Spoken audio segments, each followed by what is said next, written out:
Ce film, Peter Clason, Alphabet signalétique, vous est présenté avec le soutien du groupe Daniel Mouton Audi Saint-Malo.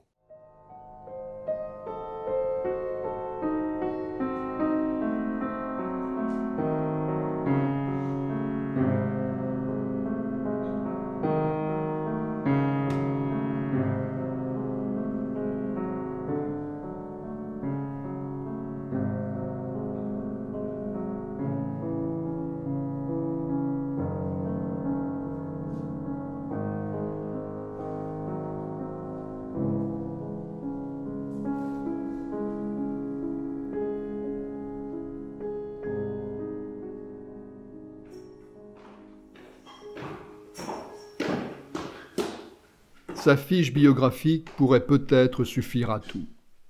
Nom, Clason. Prénom, Peter. Date de naissance, 18 août 1935. Nationalité, allemande. Signe particulier, photographe et peintre. Peintre d'abord. Mais un peintre lui-même particulier, dont les réalisations radicalement nouvelles font écho à cette analyse de Rainer Maria Rilke. Les œuvres d'art sont toujours le résultat d'un danger couru, une expérience conduite jusqu'au bout, jusqu'où personne ne peut aller plus loin.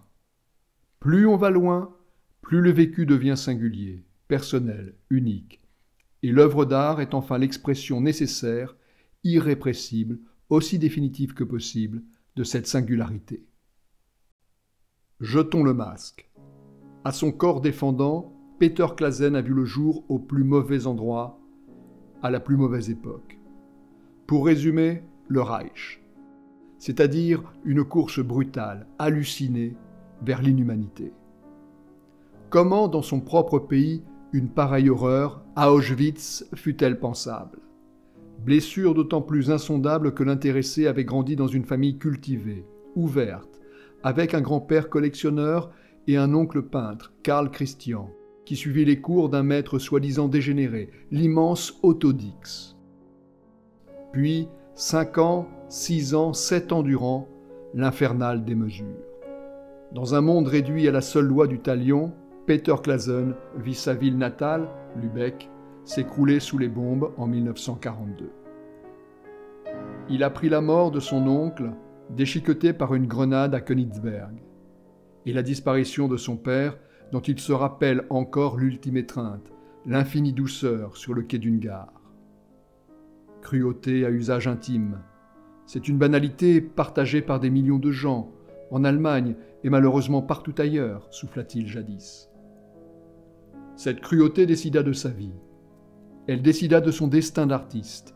Elle décida de son style, le style Clason, semblable à un alphabet signalétique, immédiatement identifiable sur n'importe quel continent.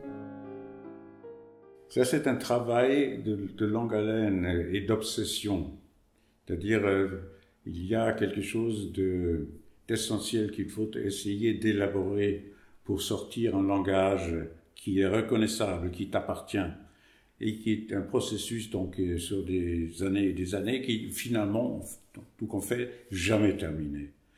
C'est une aventure qui se répète tous les jours. Dès que tu rentres dans l'atelier, cette question, c'est après, se pose comme une question essentielle.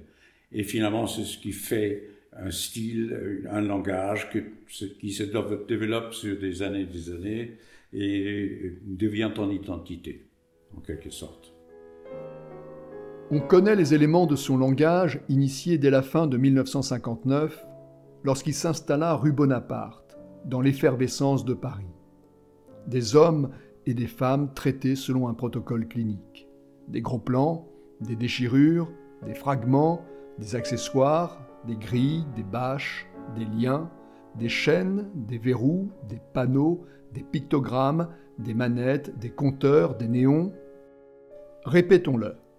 Son atypique mais indivisible langage, insufflé par la photographie, puis techniquement soutenu et parachevé par une arme que Peter Clason a découverte à 20 ans, l'aérographe. En l'occurrence, une espèce de laser pulvérisant, avec une précision sidérante, ses couleurs franches, ses tonalités fortes qui sont aussi sa marque.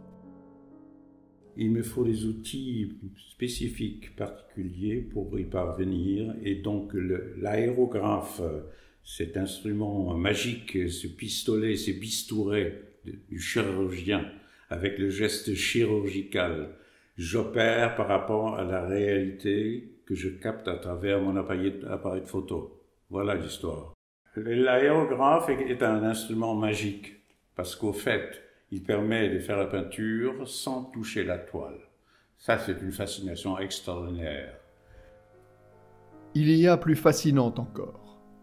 Il y a, chez ce créateur que l'historien de l'art Jean-Luc Chalumeau présentera en chef de file du courant réaliste européen, alternative du pop art, il y a une manière inégalable, fière, farouche, néanmoins appliquée, d'inviter, de surprendre, de captiver les regards. Une sorte d'énergie intérieure qui s'en va littéralement assaillir la toile, comme on dit d'un acteur qu'il crève l'écran.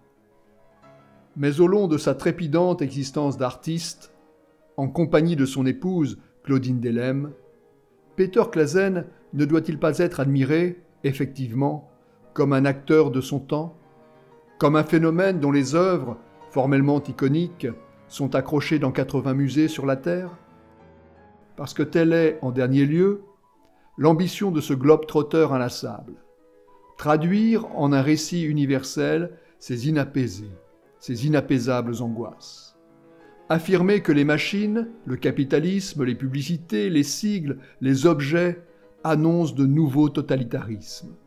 En somme, prévenir, après Robert Antelme et après cet incontournable sentinelle qu'était George Steiner, que notre avenir commun dépend d'une idée, d'une prière, la Gelassenheit. Comprenons, la disponibilité à la vie.